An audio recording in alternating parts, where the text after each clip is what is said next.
everyone, it's Annette Green here, and I have a brand new class that I wanted to share with you. If you didn't see my new release video, you may have missed this. This is a fun, all handmade mini album using my new collection with Elizabeth Craft Designs. You knew about it and you've been waiting. Thank you for your patience. It's here.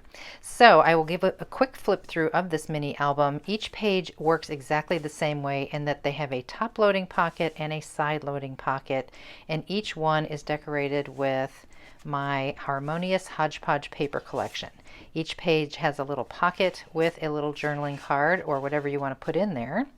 And so this is how it kind of looks as we go through. Very simple construction. You can do this with any paper at all, but I will be sharing this class using my Harmonious Hodgepodge paper. So what do you need to be ready for this class? To start, you would need one sheet of chipboard. This is 12 by 12. You will cut it down, but you'll only need one sheet. And I can put a link below to any products that I mention. And if they are Elizabeth Craft Design products, you will get 10% off your order if you use my links to shop. But this is something I got on Amazon. It's a very nice medium weight white on white chipboard. There's not a tan side or craft core, any of that. It's all white, which is lovely for this album. Then you would need 6 sheets of at least 8.5 by 11 cardstock, and so this is about 85 pound. That will do. 100 pound, but I wouldn't go any thicker than 100 pound, and I wouldn't go any thinner than the 85 pound. Okay, it has to have some body to it and some sturdiness.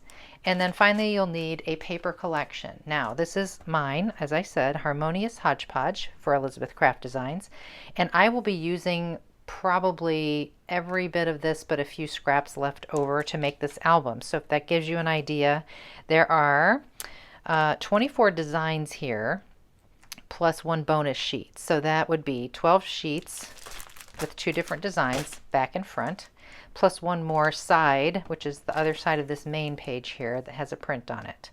Okay, so basically 13 sheets of paper that coordinate. Some other things that I used in here that are definitely optional. So as you can see on the cover, we have this butterfly that's been stamped and die cut. That is something that is new from Elizabeth Craft Designs, my design, of course. So the stamp set is CS351 Love and Roses, and there's the butterfly. And then the die that goes with it is from 2134, the Layered Butterfly. Again, I'm going to link this below. I did use just a little bit of this rickrack kind of zigzag border, and that comes from 2139 Borders and Trims die set. And then the alphabet down here, any alphabet would do, but I have used 2140, the classic alphabet. Now finally, if you want to do this little detail on the pockets like I did each time, this pretty pattern, this cutaway, that is also a die from Elizabeth Craft Designs, and you could switch it up and use the different styles, but this is 2137, the Fancy Cutaways die, and I've used specifically just the leafy one for this album, but like I said, you can change it up. And as for the tags, you can use a die, and I'll show you all the tags have these really pretty little toppers to them. But basically you could, if you wanted not to buy a special die for these tags to get these toppers, you could just make your own tags and then put like a half circle topper or your own kind of topper, or put ribbons in these instead of what I've done here. But if you wanted to use a die, there is one from Elizabeth Craft Designs, 2055, the tab 4 with tags die set. So you can see all the nested tag sizes. I've used the second down from the largest, and then all those little fancy topper things. All right, and then some other things you might want to have if you don't already have them. Some ribbon, some pretty ribbon. This is about 1 inch and almost 1.5 inches wide. You didn't have to have it that wide, but I do have this really soft, pretty sort of organdy ribbon. Honestly, I got it from Hobby Lobby. It came in a pack of these 2 different shades, and either one of these shades would work beautifully with this. But there are other companies out there that sell ribbon, of course, like May Arts has this beautiful ribbon, and it's an off-white, almost white, that would work beautifully. The number on this I'll link below. It's EA09 if you like to shop May Arts or you have a store that sells May Arts ribbon.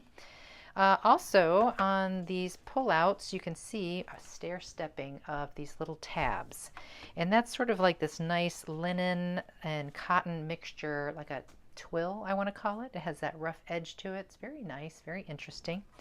I have used that. You can use any ribbon at all because it just folds over and it stair steps down very nicely.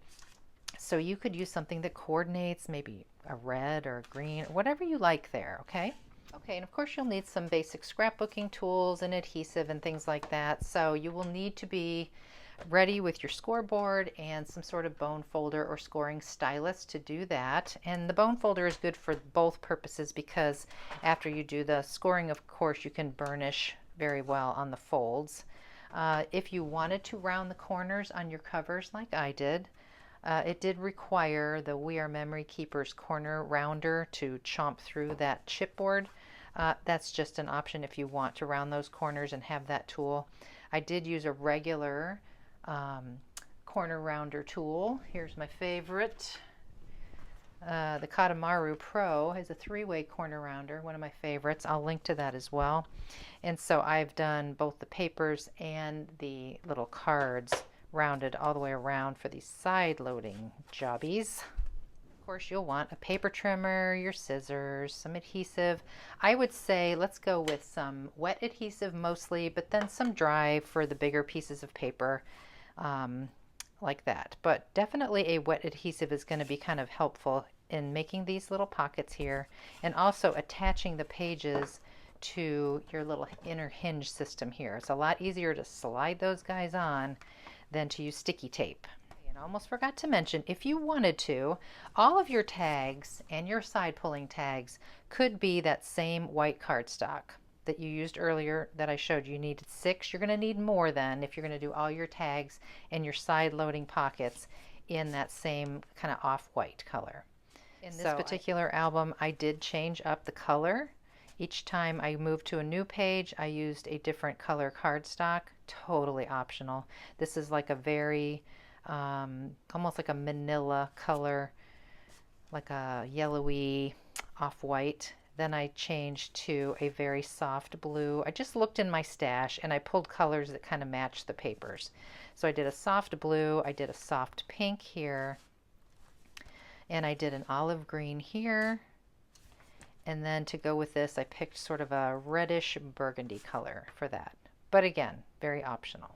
Last item, if you like to ink your edges, I did use Distress ink in the frayed burlap color for all of my papers and my actual pages and my tags.